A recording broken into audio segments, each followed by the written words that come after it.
کیا آپ جانتے ہیں کہ بڑے بڑے کاروباری ادارے اور ہاؤسنگ پروجیکٹس چلانے والی کارپوریٹ پاکستان آرمی کے زیر انتظام اس وقت نہ صرف 50 عدد بڑی کاروباری کمپنیاں کام کر رہی ہیں بلکہ اس کے پاس ملک کے کل رقبے کے 12% کا قبضہ بھی ہے۔ اسی کے بلبوتے پر اب ملک میں ایک علیحدہ معاشی سلطنت قائم کی جا چکی ہے، جس کی وجہ سے ریاست کے اندر بھی ایک علیحدہ ریاست بن چکی ہے۔ بڑا سوال یہ ہے کہ جب ملک کی کل آمدن کا ایک بڑا حصہ فوج کو دفاعی ضروریات پوری کرنے کے لیے فراہم کر دیا جاتا ہے تو پھر کیا وجہ ہے کہ پاک فوج اپنی پیشہ ورانہ مصروفیات کے علاوہ مختلف کاروباری ادارے بنانے اور انہیں مسلسل وسعت دینے میں اتنی زیادہ دلچسپی لیتی ہے؟ دفاعی امور کی تجزیہ کار ڈاکٹر عائشہ صدیقہ کا کہنا ہے کہ وہ ممالک جہاں فوج کو مطلوبہ وسائل فراہم نہیں کیے جاتے وہاں فوج کو محدود پیمانے پر چند کاروبار کرنے کی اجازت دی جاتی ہے، لیکن پاکستان میں حکومت فوج کو پورے وسائل فراہم کرتی ہے۔ انہوں نے کہا کہ 50 کی دہائی میں مختلف کاروباری ادارے فوج سے ریٹائر ہونے والے افسران کو مراعات فراہم کرنے کے لیے بنائے گئے، لیکن یہ بھی سب جانتے ہیں کہ ریٹائرڈ فوجیوں کو پینشن بھی ملتی ہے جو کہ سویلین کھاتے سے ادا کی جاتی ہے۔ عائشہ صدیقہ کا کہنا ہے کہ پیشہ ورانہ افواج خود کو کاروباری سرگرمیوں میں مصروف نہیں کرتی، اس کے علاوہ فوج کو ملنے والے فنڈز کا آڈٹ تو ہوتا ہی نہیں، اس لیے یہ بھی نہیں معلوم کہ کیا فوج کو ملنے والا بجٹ ان کاروباری اداروں میں تو استعمال نہیں ہوتا۔ مختلف اعداد و شمار کے مطابق پاکستان کی فوج کے پاس اس وقت 1 کروڑ 20 لاکھ ایکڑ زمین ہے جو ملک کے کل رقبے کا 12% ہے۔ اس میں سے 1 لاکھ ایکڑ زمین کمرشل مقاصد کے لیے استعمال کی جا رہی ہے۔ فوج کے پاس لاہور میں 12,000، کراچی میں 12,000 ایکڑ، اٹک میں 3,000، ٹیکسلا میں 2,500 ایکڑ، پشاور میں 4,000 ایکڑ جبکہ کوئٹہ میں 2,500 ایکڑ زمین ہے۔ محتاط اندازے کے مطابق اس زمین کی قیمت 300 ارب روپے بنتی ہے، لیکن یہ بھی ایک حقیقت ہے کہ بہاولپور میں موجود سرحدی علاقے کی زمین 380 روپے فی ایکڑ کے حساب سے سینئر افسران میں تقسیم کی گئی۔ جنرل سے لے کر کرنل صاحبان تک کل 100 افراد میں یہ زمین تقسیم کی گئی۔ ان میں نمایاں نام پرویز مشرف، جنرل زبیر، جنرل ارشاد حسین، جنرل زرار، جنرل ذوالفقار علی، جنرل سلیم حیدر، جنرل خالد مقبول اور ایڈمرل منصور الحق کے ہیں۔ ناقدین کہتے ہیں کہ پاکستانی فوج دنیا کی واحد فوج ہے جس کی ملکی معیشت کے اندر اپنی الگ معاشی سلطنت قائم ہے اور ملک کی کم و بیش 60% معیشت میں حصہ دار ہے۔ اس سلطنت کے 4 بڑے حصے ہیں جن میں آرمی ویلفیئر ٹرسٹ، فوجی فاؤنڈیشن، شاہین فاؤنڈیشن اور بحریہ فاؤنڈیشن شامل ہیں۔ فوج ان 4 ناموں سے زیادہ تر کاروبار کر رہی ہے اور یہ سارا کاروبار وزارت دفاع کے ماتحت کیا جاتا ہے۔ اس کاروبار کو مزید 3 حصوں میں تقسیم کیا گیا ہے۔ پہلا حصہ NLC یعنی نیشنل لاجسٹک سیل ٹرانسپورٹ سے متعلقہ شعبہ ہے۔ کہا جاتا ہے کہ یہ ملک کی سب سے بڑی ٹرانسپورٹ کمپنی ہے جس کا 1698 سے زائد گاڑیوں کا کارواں ہے۔ اس میں کل 7,279 افراد کام کرتے ہیں جس میں سے 2,549 حاضر سروس فوجی ہیں جبکہ باقی ریٹائرڈ فوجی ہیں۔ کہتے ہیں کہ NLC نے پاکستان ریلوے کی 80% مال برداری کی آمدنی کو ختم کر دیا ہے کیونکہ جو کام پہلے ریلوے کرتی تھی وہ اب NLC کرتی ہے۔ فوجی کاروبار کا دوسرا حصہ فرنٹیئر ورکس آرگنائزیشن ملک کا سب سے بڑا ٹھیکیدار ادارہ ہے اور اس وقت حکومت کے سارے اہم تعمیراتی ٹینڈرز جیسے روڈز وغیرہ اسی ونگ کے حوالے ہیں۔ اس کے ساتھ ساتھ کئی شاہراہوں پر ٹول ٹیکس لینے کے لیے بھی اسی ادارے کو ذمہ داریاں سونپی گئی ہیں۔ SCO نامی فوجی ادارے کو پاکستان کے زیر انتظام آزاد جموں کشمیر، سابق فاٹا اور شمالی علاقہ جات میں کمیونیکیشن کا کام سونپا گیا ہے۔ ناقدین کہتے ہیں کہ مشرف سرکار نے ریٹائرمنٹ کے بعد 5,000 کے لگ بھگ فوجی افسران کو مختلف اداروں میں اہم عہدوں پر فائز کیا اور ایک رپورٹ کے مطابق اس وقت ملک میں 56,000 سول عہدوں پر سابق فوجی افسر متعین ہیں جن میں 1600 کارپوریشنز میں ہیں۔ پاکستان رینجرز بھی اسی طرح کے کاروبار میں بڑھ چڑھ کر حصہ لے رہی ہے جس میں سمندری علاقے کی 1800 کلومیٹر لمبی سندھ اور بلوچستان کے ساحل پر موجود جھیلوں پر رسائی ہے۔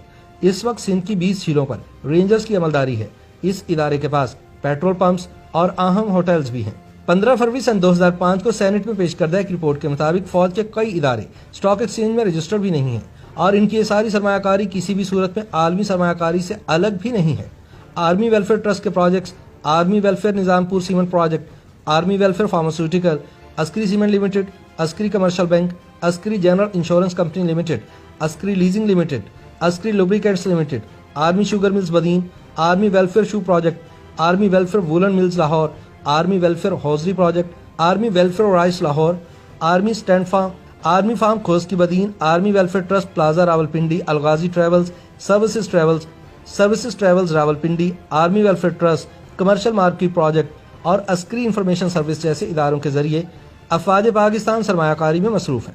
اس کے علاوہ فوجی فاؤنڈیشن کے پروجیکٹس میں فوجی شوگر ملز ٹنڈو محمد خان، فوجی شوگر ملز بدین، فوجی شوگر ملز سانگلہ ہل، فوجی سیریلز، فوجی corn flakes, Fauji poly propylene products, foundation gas company, Fauji fertilizer company, Fauji fertilizer institute, national identity card project, foundation medical college, Fauji garden fertilizer Gakhar Phatak Karachi और फौजी सिक्योरिटी कंपनी लिमिटेड वगैरह शामिल हैं। शाहीन फाउंडेशन के प्रोजेक्ट्स में Shaheen international, Shaheen cargo, Shaheen airport services, Shaheen airways, Shaheen complex, Shaheen PTV, Shaheen information और technology system.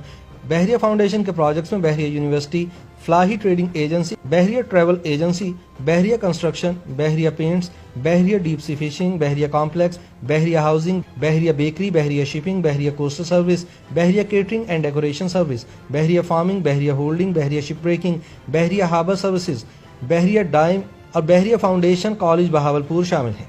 मुल्क के तमाम बड़े शहरों में मौजूद cantonment areas, defence housing societies, Askari housing projects और ज़रई अराजी फार्म इसके अलावा हैं। सन 1955 में कोठी बराज की तकमील के बाद गवर्नर जनरल गुलाम मोहम्मद ने एक आपाशी स्कीम शुरू की जिसके तहत ज़मीनें बांटी गई, लेकिन 4 लाख मुकामी अफराद में तकसीम करने की बजाय ये ज़मीनें बाअसर अफराद में तकसीम कर दी गई। यहाँ जनरल अयूब खान को 500 एकड़, कर्नल ज़ियाउल्लाह को 500 एकड़, कर्नल नूर इलाही को 500 एकड़ और कर्नल अख्तर हफीज को भी 500 एकड़ ज़मीन अलॉट हुई। कैप्टन फिरोज खान और मेजर आमिर को 243 एकड़, जबकि चीफ सेक्रेटरी सुबह सादिक को 400 एकड़ जमीन का हकदार करार दिया गया। इसी तरह सन 1962 में दरियाए सिंध पर कश्मीर के करीब गुद्दू बैराज की तामीर मुकम्मल हुई। इससे सैराब होने वाली जमीनें, जिनका रेट उस वक्त 5 से 10 हजार रुपए फी एकड़ था, अस्करी हुकाम ने सिर्फ 500 रुपए फी एकड़ के हिसाब से खरीदी। गुद्दू बैराज के पास जनरल अयूब खान को 247 एकड़, जनरल मूसा खान को 250 एकड़, जनरल अमराव खान को 246 एकड़, ब्रिगेडियर सैयद अनवर को 246 एकड़ और दीगर कई अफसरान को भी कई एकड़ जमीनों से नवाजा गया। अयूब खान के अहद में ही मुख्तलिफ शख्सियात को बैराजों पर जमीनें अलॉट की गई।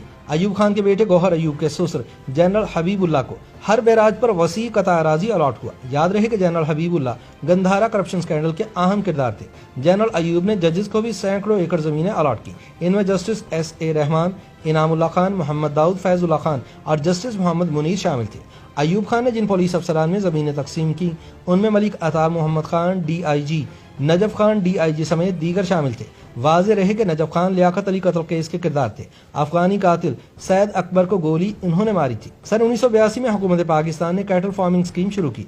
इसका मकसद छोटे काश्तकारों को भेड़ बकरियां पालने के लिए जमीन अलॉट करना था, मगर इस स्कीम में गवर्नर सिंध जनरल सादिक अब्बासी ने सिंध के जंगलात की कीमती जमीन 240 रुपए फी एकड़ के हिसाब से मुफ्त बांटी। इस अरसे में फौज ने कोटरी, सेवन शरीफ, ठट्ठा और मकली में 25 लाख एकड़ जमीन खरीदी। सन 1993 में हुकूमत ने बहावलपुर में 33,866 एकड़ जमीन फौज के हवाले की।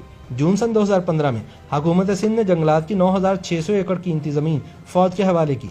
24 जून सन 2009 को रेवेन्यू बोर्ड पंजाब की रिपोर्ट के मुताबिक 62% लीज की जमीन सिर्फ 56 आला अस्करी अफसरान में बांटी गई, जबकि उनका हिस्सा सिर्फ 10% था। सन 2003 में तहसील सादिकाबाद के इलाके नवाजाबाद की 2,500 एकड़ जमीन फौज के हवाले की गई। ये जमीन मुकामी मालिकान की मर्जी के बगैर दी गई, जिस पर सुप्रीम कोर्ट में केस भी चलता रहा। इसी तरह पाक नेवी ने किमाड़ी टाउन में वाक़ मुबारक गांव की जमीन पर ट्रेनिंग कैंप कायम किया और अब ये जगह नेवल कैंट का हिस्सा है। सन 2003 में ओकाड़ा फार्म केस शुरू हुआ। ओकाड़ा फार्म की 16,627 एकड़ जमीन हुकूमत पंजाब की मलकियत थी। ये लीज की जगह थी। सन 1947 में लीज खत्म हुई। हुकूमत पंजाब ने इसे काश्तकारों में ज़रई मकासिद से तकसीम किया। सन 2003 में इस जमीन पर फौज ने अपना हक जाहिर कर दिया। उस वक्त DG ISPR शौकत सुल्तान के बकौल फौज अपनी जरूरियात के लिए कहीं भी जगह ले सकती है। सन 2003 में सेनेट में रिपोर्ट पेश की गई, जिसके मुताबिक फौज मुल्क भर में 27 बड़ी हाउसिंग स्कीम चला रही है।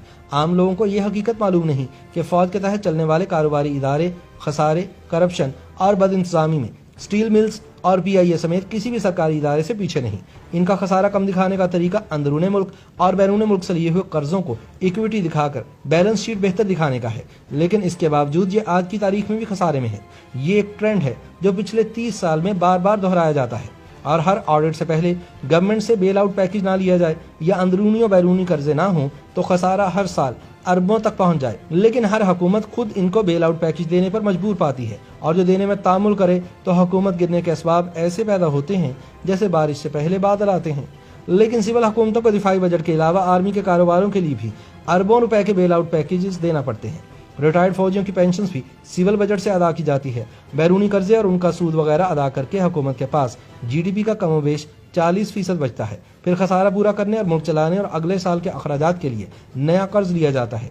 ये एक ऐसा घन चक्कर है जिसमें कौम आहिस्ता आहिस्ता ऐसे फंसती चली जा रही है کہ ہر گزرتا سال پچھلے سال سے مشکل ہوتا جا رہا ہے۔